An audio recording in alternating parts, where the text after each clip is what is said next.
सुरेश कुमार जी, माननीय विधायक Sudarshan Singh Bablu ji, directorate of higher education school education के हमारे director Kohli ji, college education के डायरेक्टर अमरजीत जी, राजेश जी, समग्र शिक्षा के हमारे डायरेक्टर, सभी अधिकारीगण, सभी शिक्षकगण, सभी साथीगण। 3 वर्ष पहले जब शिक्षा की हमने बैठक ली थी तो क्वालिटी भी ठीक नहीं थी। 40 साल से एक ऐसी व्यवस्था चली आ रही थी रूटीन्स में, उस रूटीन्स के हिसाब से कार्य हो रहा था। हमने अपनी सरकार के कुछ केंद्र बिंदु तय किए, जिसमें हमारी सरकार के केंद्र बिंदु में शिक्षा प्रथम स्थान पर है, हेल्थ सेक्टर दूसरे स्थान पर है और ग्रामीण अर्थव्यवस्था तीसरे स्थान पर है। 3 बिंदुओं की बात मैं यहाँ करना चाहूंगा, तो उसमें भी मेन में शिक्षा की बात करना चाहूंगा। शिक्षा नीति में जो महत्वपूर्ण बदलाव आया है वो एक सोच है कि किस प्रकार हिमाचल प्रदेश की शिक्षा प्रणाली को मजबूत किया जाए। सरकारें पहले भी रही, तब संस्थानों की जरूरत थी, आज गुणात्मक शिक्षा की जरूरत है। गुणात्मक शिक्षा में फैसले लेने का समय था। फैसला क्या लेना था? शिक्षा विभाग सिर्फ ट्रांसफर विभाग बनकर रह गया था। एक जगह से ट्रांसफर, दूसरी जगह से ट्रांसफर, कोई नई सोच पनप ही नहीं पा रही। और मुझे बड़ी खुशी है कि हम इसमें अभी तक 40% तक सुधार करने में सफल हुए। अभी आगे अभी इसमें और तेजी से 1 साल के भीतर परिवर्तन करने जा रहे हैं। शिक्षा में बहुत बड़ा परिवर्तन आने वाला है और उस परिवर्तन और उस क्रांति की शुरुआत हो चुकी है। मैं शिक्षा मंत्री सभी विभाग के अधिकारियों को बहुत बहुत शुभकामनाएं देता हूँ। पहले फैसले लेने की दिक्कत आती थी, फैसले कौन लेगा? अब प्राइमरी एजुकेशन अलग था, डायरेक्टरेट ऑफ एजुकेशन अलग था। कैसे आपकी फाउंडेशन एजुकेशन से लेकर एलिमेंट्री एजुकेशन से लेकर सेकेंडरी एजुकेशन तक कैसे बढ़ा जाएगा? निश्चित रूप से हमें फैसला लेना था और हमने स्कूल एजुकेशन का एक डिपार्टमेंट बनाया, उसको हमने किया और उस दृष्टि से हमने आगे बढ़ने की सोची।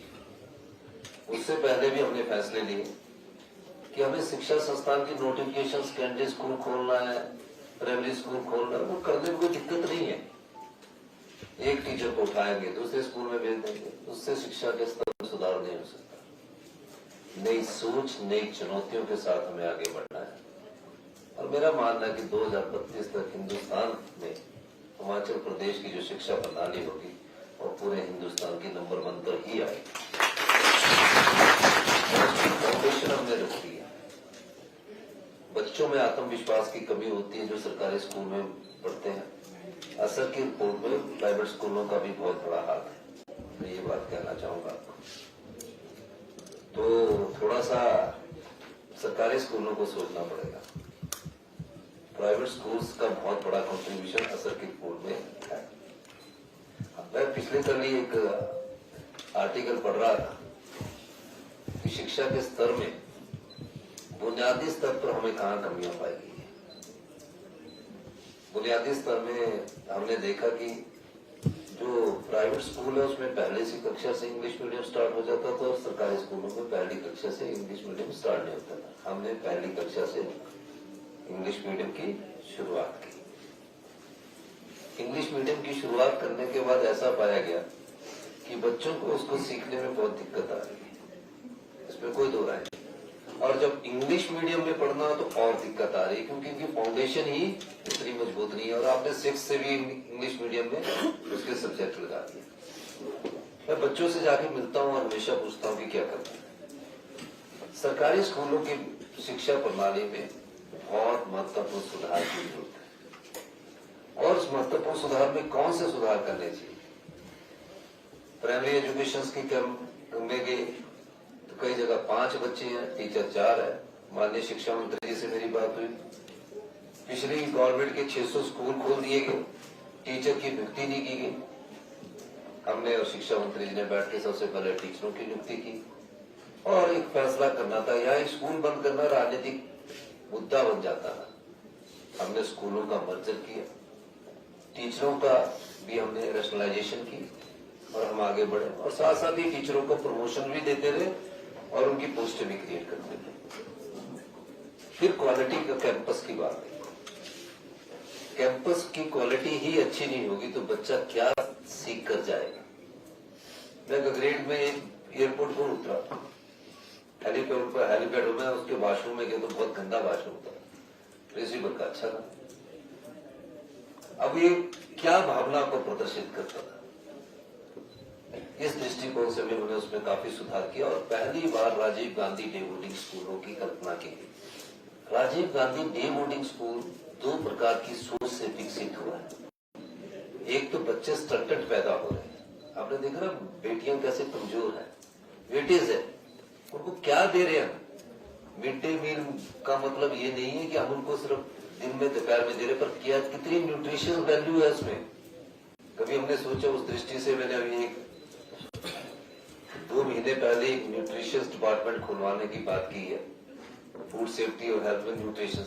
और हम जनता को भी क्या खिला रहे हैं, महज हम राशन ही दे रहे हैं कि उसमें न्यूट्रिशन भी है कि ऐसे ही है। इन सब चीजों से हमने Rajiv Gandhi day boarding school की परिकल्पना की है। 8-9 जगह काम स्टार्ट हो गया। 3 बोर्डिंग स्कूल हमारे डे बोर्डिंग अगले साल एकेडमिक सेशन से शुरू होने की संभावना है। और निश्चित तौर पर हर एक विधानसभा क्षेत्र में हम चाहते हैं कि 8 और 9 स्कूल प्री नर्सरी से लेकर +2 के हों। कैंपस की जरूरत है, लैंड एक्विजिशन की जरूरत है। मैंने इस बार भी Rajiv Gandhi day boarding school के लिए मेरे पास 200 करोड़ रुपए का बजट रखा है और आगे भी रख रहे हैं। मतलब उनका इनिशियल स्टार्ट हो जाए, कैंपस होना जरूरी है। और बच्चे का शारीरिक विकास कैसे होगा, अगर उसमें शारीरिक विकास में अगर आपका करना तो स्पोर्ट्स भी चाहिए, स्पोर्ट्स के साथ संगीत भी चाहिए। आप स्कूल ऐसे नहीं रख सकते कि यहाँ तो साइंस रख दी, यहाँ आर्ट्स रख दिया, यहाँ रख दिया।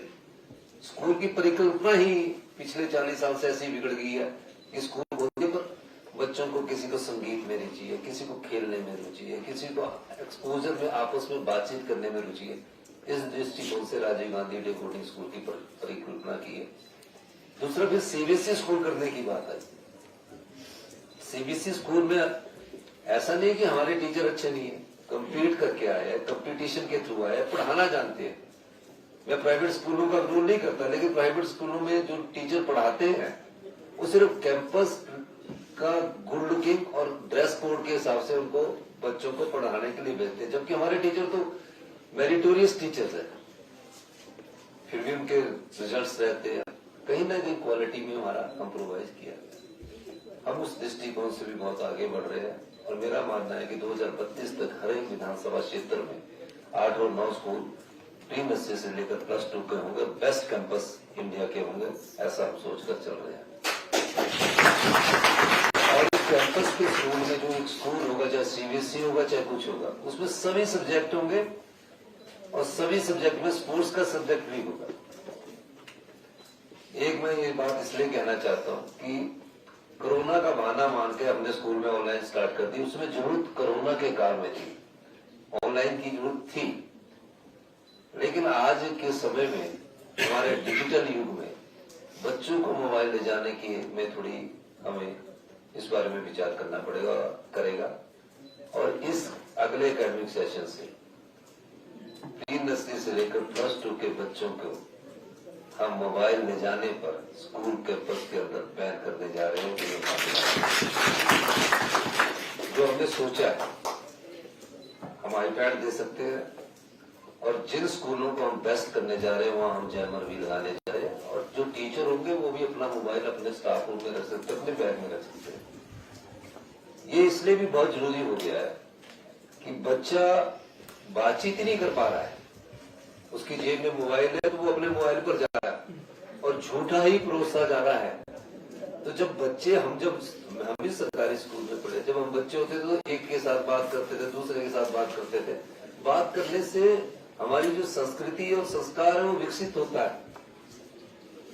ये आज के युग में ना डिजिटाइजेशन से ये नहीं हो पा रहा, लेकिन जब हम बात करते हैं, किसी के साथ झगड़ते हैं, बहस करते हैं, तो सीखता है बच्चा, और इसमें कोई दो राय नहीं है। इसलिए मैं चाहूंगा कि इसकी नोटिफिकेशन माननीय शिक्षा मंत्री जी की कर दी जाए कि अगले एकेडमिक सेशन से मोबाइल फोन जो भी है वो पूरी तरह बैन कर दिए जाए, और उसके बाद अगर कोई बच्चा लेकर भी आता है तो वो स्टाफ रूम में अपने वहां रखे। अगर कोई पकड़ा जाता है तो उसका मोबाइल जब्त कर लीजिए। इसके एसओपी और नियम बनाने पड़ेंगे, उसका क्यों कितने दिन तक रहेगा। तीसरी बात, हम बहुत ज्यादा रिक्रूटमेंट एजुकेशन में करने जा रहे हैं। आने वाले अभी समय में देखेंगे कई जगह हम टेम्परेरी करने जा रहे हैं। हम नहीं चाहते एसएमसी की तरह बेचारे 20-20 साल तक लटके रहे।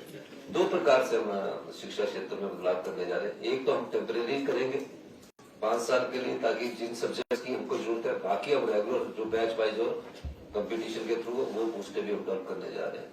मल्टी यूटिलिटी वर्कर जाके चाय पिलाने वाला, ये सब पिलाने वाले बंद हुए, सबको भी हम अभी रिक्रूट करने जा रहे हैं। आने वाले कुछ समय में माननीय शिक्षा मंत्री जी से चर्चा की है, और शिक्षा मंत्री सचिव को भी मैंने निर्देश दिए कि इस प्रकार आगे हमने बढ़ना है। तीसरी एक और बात, अभी हमने रिक्रूटमेंट में भी चेंजिंग की है। ये कोई व्यवस्था परिवर्तन शिक्षा में नहीं, पूरे हिमाचल प्रदेश में किसी भी विभाग में जाओगे, थोड़ा सा उनको ये लगता है कि वो रूटीन पे चले हुए थे, उन्हें लगता है कि हमारे को अपना विरोध करते हैं। हमारा आप परिवार के सदस्य है, चाहे जेबीटी के टीचरों ने विरोध किया, हमारे परिवार के सदस्य है। हमने उनको समझाया है, जहां उनके अधिकार की बात है हम उनके अधिकारों को सुरक्षित करेंगे, बिल्कुल सुरक्षित करेंगे। और एक कैंपस में 2 एडमिनिस्ट्रेटिव ऑफिसर होना उचित नहीं है। एक कैंपस में एक ही एडमिनिस्ट्रेटिव यूनिट में एक ही ऑफिसर होना जरूरी है। और जो प्राइमरी सेक्शन की जो खेलने हैं, मैं चाहूंगा कि अगले एकेडमिक सेशन से वो भी शुरू की जाए, ताकि प्राइमरी बच्चों को भी खेलने का मौका मिले, जो कि पिछले बार बंद कर दी गई। तो वो भी बहुत जरूरी है, ताकि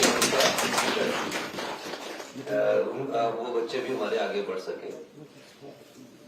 क्वालिटी एजुकेशन में हम म्यूजिक भी स्टार्ट करने जा रहे हैं, संस्कृति भी स्टार्ट करने जाएंगे इंग्लिश के साथ, और नए सब्जेक्ट जो भविष्य के सब्जेक्ट है उनको भी हम शुरू करने जाएंगे।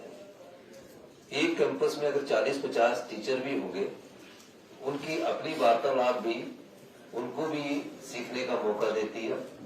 चैट जीपीटी की बात कर रहा हूँ, क्योंकि एआई जनरेटिव की तरफ जा रहे हैं। हम सब सारे डिपार्टमेंट में कर रहे हैं। अभी मेरी मीटिंग इसी से संबंधित है। हम ज्यादातर मेडिकल हेल्थ में करें, एजुकेशन में भी। तभी मैंने वो आपसे एआई से पूछा, जानकारी दी, क्योंकि मैं इसको खुद भी स्टडी कर रहा हूँ, और खुद भी मैं अभी इसका एक आर्टिकल कल ही पढ़ रहा था। उसमें हम आगे कॉलेज स्कूल में कैसे स्टार्ट करना। वैसे टेक्निकल एजुकेशन में हमने एआई स्टार्ट कर दिया है, मशीन लर्निंग स्टार्ट कर दिया, डाटा साइंस स्टार्ट कर दिया, रोबोटिक्स स्टार्ट कर दिया है। तो ये सब चीजें लेटेस्ट टेक्नोलॉजी के साथ है। और बाहर जो हमारा, हमने एक सरकार की तरफ से आपको बताना चाहूंगा, ओवरसीज डिपार्टमेंट बनाया है।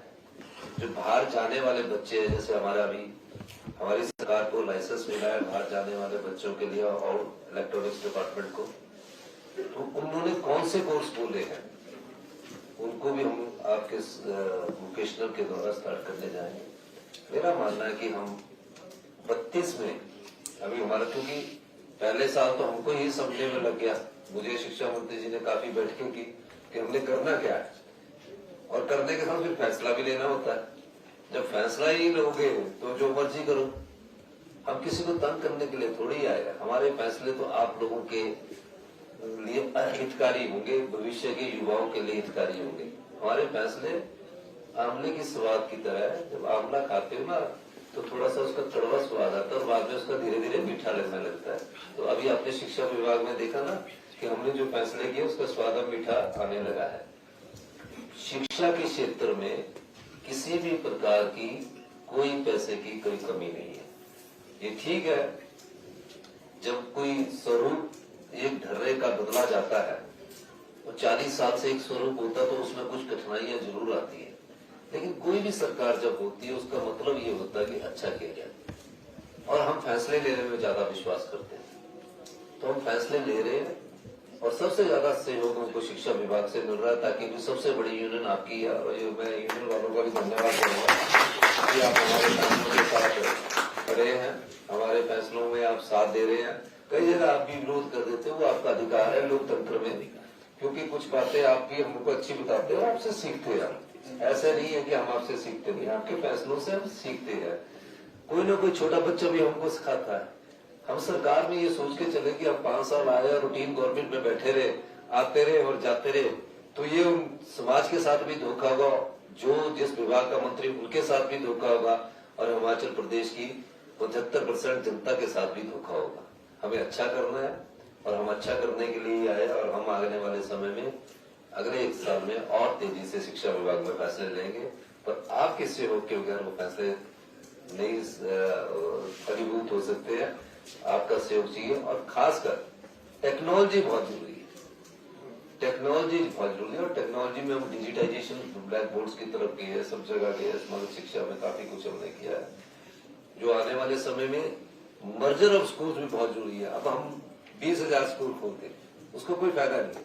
अगर हम 9-10 स्कूल एक विधानसभा क्षेत्र में 4 से 5 किलोमीटर या 3 से 4 किलोमीटर के दायरे में खोलते हैं, और उसमें सभी प्रकार का स्टाफ करते हैं, उसमें आपके पास सब प्रकार का स्टाफ हो, अच्छी मेस हो, अच्छा खाने का हो, अच्छा देखने का हो, अच्छा खेलने का हो, और कभी कभी उनको हम एक्सपोजर टूर भी बाहर का करवाए। इस दृष्टि से भी हमारी सरकार ध्यान रख रही है। थोड़ी सी आर्थिक स्थिति हमारी इंप्रूवमेंट होने लगी है इस दिसंबर से, जो इकोनॉमिक हमारा क्राइसिस है उसमें सुधार नजर आने लगा है। तो आने वाले समय में जो हमारी संपदा है, एक हमारी वेल्थ है, जिसको आज तक ध्यान नहीं देगा, हम उसकी तरफ ध्यान देकर शिक्षा और हेल्थ सेक्टर में बहुत कुछ करेंगे। मैं एक बार फिर से शिक्षा मंत्री जी को, सभी अधिकारियों को, आप सबको बहुत बहुत शुभकामनाएं देता हूँ, इस आशा के साथ कि टीचरों को बहुत ज्यादा काम करना है। ये ठीक है कि हमारे यहाँ टीचर्स थोड़े से बेचारे डरे रहते हैं, कोई इधर से ट्रांसफर हो जाता तो उधर से ट्रांसफर हो जाता। अब उस शिक्षा प्रणाली पर भी विचार कर रहे हैं कि टीचरों के मन में ये घबराहट न हो कि मैं स्कूल से उठूंगा और स्कूल से उठूंगा। उस पर भी हमारा विचार विमर्श चल रहा है। जल्दी हमने आपके लिए कोई अच्छी वो ट्रांसफर नीति लेकर आएंगे। और एक और चीज और कहना चाह रहे हैं, लेकर आएंगे, अभी तो विचार चल रहा है। लेकिन मैं ये भी कहना चाहूंगा कि सीबीएसई के लिए और Rajiv Gandhi day boarding school के लिए हम स्पेशल कैडर बनाने जा रहे हैं, ताकि उससे शिक्षा प्रणाली में और मजबूती मिले। और ये इसका मतलब ये नहीं है कि उनकी प्रमोशन पर रुकेंगे और दूसरे स्कूल में जो आना चाहे, जिसकी मंशा हो उनको आना चाहिए। ये अभी एक पायलट प्रोजेक्ट के तहत हम 100, 120, 30 स्कूलों को बनाने जा रहे हैं। मुझे पता है कि उस स्कूल को सीबीएसई की एग्जाम देने में बच्चों को परेशानी आएगी, लेकिन हमें एक्स्ट्रा क्लासेस लगानी पड़ेगी, ताकि एक्स्ट्रा क्लासेस लगा के उन बच्चों में सीबीएसई